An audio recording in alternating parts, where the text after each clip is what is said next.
you ever sent a text message in the heat of the moment that you regretted 5 seconds later? Or let a single rude comment ruin an entire week of hard work? What if I told you that the person sabotaging your life isn't your boss, your partner, or the economy, but you? Welcome to INVICTUS X. Today, we are not just learning history, we are learning how to stop being a slave to your own biology. Most of us walk through life like open nerves. A car cuts us off and we explode. A friend cancels dinner and we feel abandoned. We believe we are reacting to the world, but we aren't. We are reacting to our judgments of the world. Modern psychology aligns terrifyingly well with ancient wisdom here. Nearly 90% of your daily decisions are not made by your logical brain. They are made by your emotional brain. You think you are the pilot, but often you're just the passenger in a vehicle driven by fear, insecurity, and impulse. If you do not learn to grab the steering wheel, you will crash. Marcus Aurelius, the philosopher king who ruled the known world, warned us, "You have power over your mind, not outside events. Realize this and you will find strength." But how do we actually apply this in a world designed to trigger us? In an age of algorithmic outrage and relentless notifications, calm is not just a personality trait, it is a superpower. It is the ultimate rebellion. Principle number 1, the sacred pause. Seneca said, "The greatest remedy for anger is delay." Let's look at this through a modern lens. Imagine you are a high-level trader or an investor. The market crashes by 20% in an hour.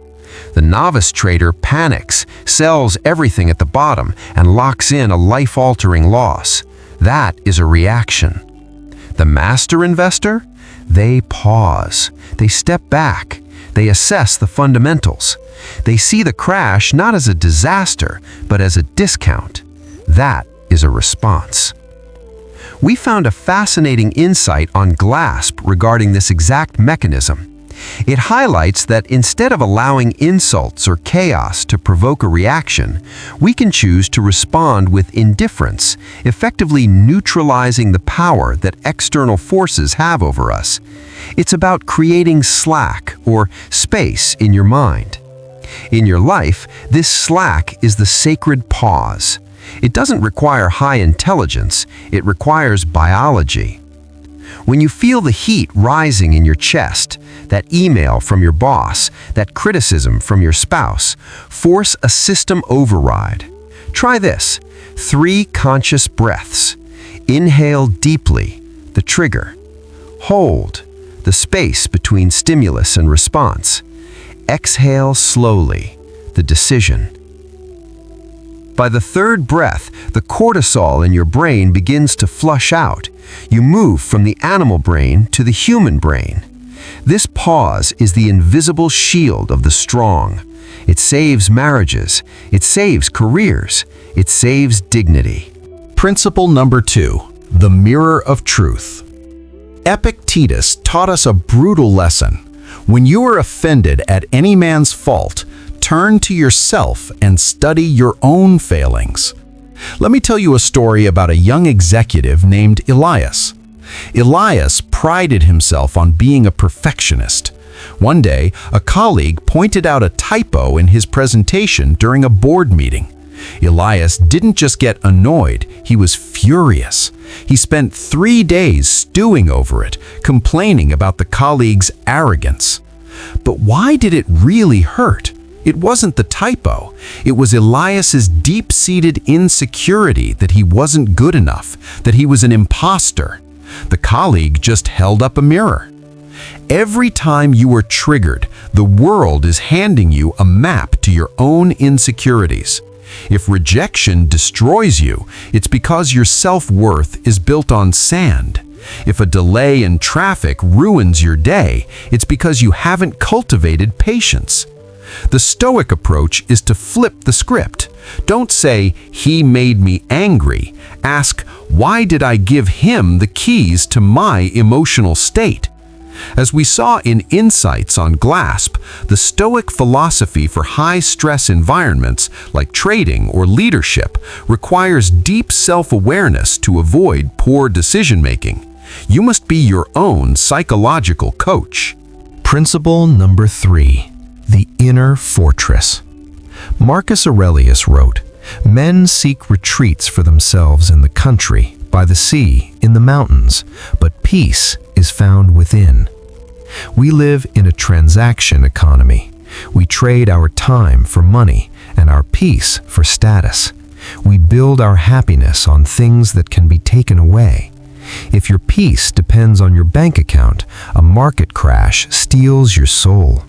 If your peace depends on your partner's mood, you are an emotional hostage. You must build an inner fortress. This fortress is constructed of things no one can steal: your character, your discipline, your values. Principle number 4, emotional Aikido. In the martial art of Aikido, you do not block a punch, you redirect its energy. Most people try to suppress their emotions. That's dangerous. Others let emotions control them. That's disastrous. The Stoic path is transformation. Anger is just energy. Redirect it into discipline at the gym or focus on a project. Fear is just heightened awareness.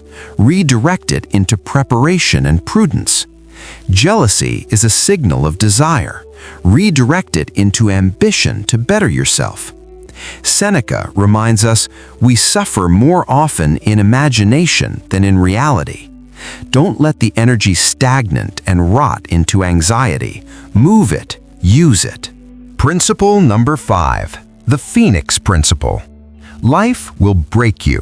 This is not pessimism. It is a statistical guarantee. You will face betrayal. You will face loss. You will face failure. But the Stoics have a concept, amor fati, a love of fate. Marcus Aurelius said, "The obstacle is the way." Think of Thomas Edison. When his massive laboratory complex burned to the ground in 1914, destroying years of work and millions of dollars, he didn't weep. He woke up his son and said, "Go get your mother and all her friends. They'll never see a fire like this again." The next day, Edison started rebuilding. He didn't just survive, he was reborn. He used the destruction to clear the path for new invention. You are not fragile glass that shatters when dropped. You are steel. Steel is forged in fire. The heat that burns you is the same heat that purifies you. Every scar is a medal of honor. Every fall is the start of a greater ascent. So here is the challenge for this week. The next time chaos knocks on your door, do not open it immediately. Pause, breathe, look in the mirror. Remember, no one can rob you of your peace without your permission. In a world that screams for your attention, your silence is your strength. Your calm is your weapon. If you are ready to stop reacting and start living, you are in the right place. This is INVICTUS X. We are building a legion of minds that cannot be shaken. I want you to leave a comment below.